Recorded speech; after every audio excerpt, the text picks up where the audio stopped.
All right, welcome back. Please send us your questions because we can ask them right now. Now, Cyrano is one of the great romantic achievements. It's a beautiful, beautiful story, as we all know, but it's also a sprawling story, and it's one that has beautiful language, great characters, different locations.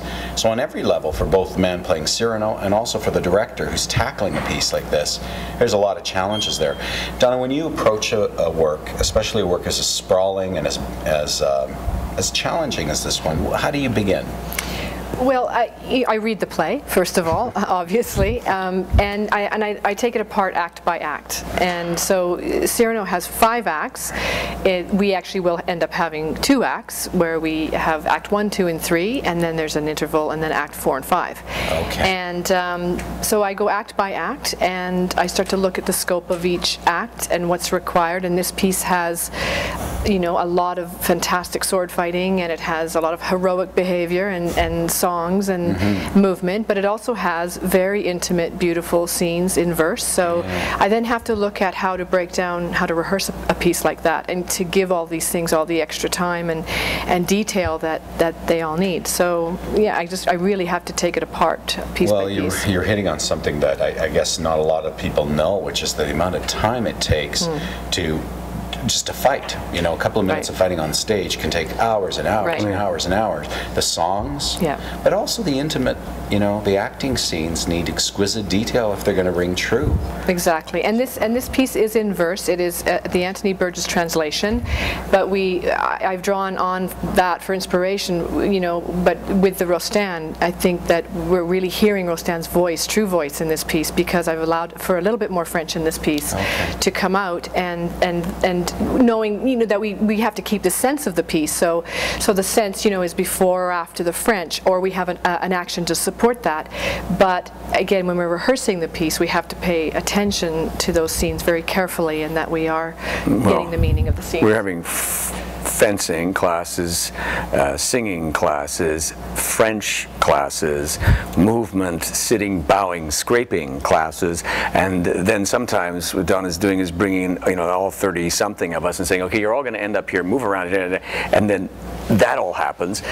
Independently, we'll rehearse the two-handed scene that goes into the middle of that. And then she'll say, okay, now cut to the entrance of, and we'll all sort of jump around. Everybody's being very good about saying, okay, when everybody's together, we can rehearse the huge scenes, and then when I can get 2 people aside, we'll do that, and then we'll shuffle it. Is that complaining? I'm just We're shuffling it together. No, I love it. It's good. Well, the reason that there's French is that all the names, it turns out Cyrano's a French name, and Baron Christian de Neuville, and Donna was insistent that we pronounce them properly, well, and so that started the ball rolling. That has to be pronounced properly, and so, you know, then we started to realize, as I was going through this script, I thought, this is fantastic, and the Rostand just started to roll in, and Burgess had left some French in too, and you wanted that pronounced correctly, so well, and it must affect the feel of the absolutely, absolutely. You know, this is set in 1640 in Paris, and what I want to do is deliver something that you really feel like the second you walk into the theater, you're there from the first word spoken, that you are in Paris, and so I think the French helps that. And the illusion that if you hear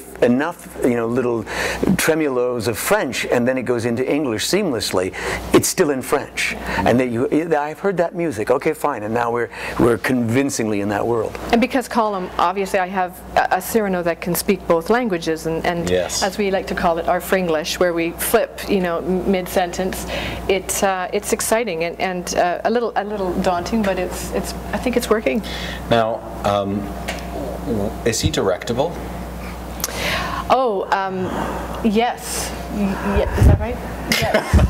Yes. That's not fair. Yes, he is. I had the pleasure of directing Colm Feore. He's eminently directable. He's fantastic. I mean, listen, you know, you've directed him. I mean, what's not to love, right? Yeah. He's an actor. Great leading man. He's a great leading man, and he has these skills, and he brings in his little suitcase of skills every day, and you just say, okay, you know what, do that, and he does it. The great advantage to working with you, Anthony, is that we didn't live together at the time, and I didn't have to ask you at 7:30 in the morning to keep your ideas to yourself, or perhaps at 7:30 in the evening after a long day, to perhaps, if you'd like your dinner served, to shut up about the play. Because what happens is, what happens is we get a lot of there's silence, and I think I'm off the hook. You know, I've had an idea, and when that starts, I go, My ideas come sometimes early in the morning. It's true, but 6 is early. 6 is really, really early. I do see an alarm clock come flying over. And I just hold the clock into her face and go, "You can't talk to me now. I can't hear you. I'm sleepy." You know. It's just... So other than that, it's good. You know what? We have a great time together, and Sure, I honestly, I get in the room and he's my leading man. You know, that's what happens in the room. There is also the advantage to the fact that I simply can't direct, and that I'm just an actor, and I very much need a director to help shape. And so my service is only to come in and say, "Did you want blue or gray or green or whatever?" And to say, "I will be whatever color you want. Help me to get better than I was the last time."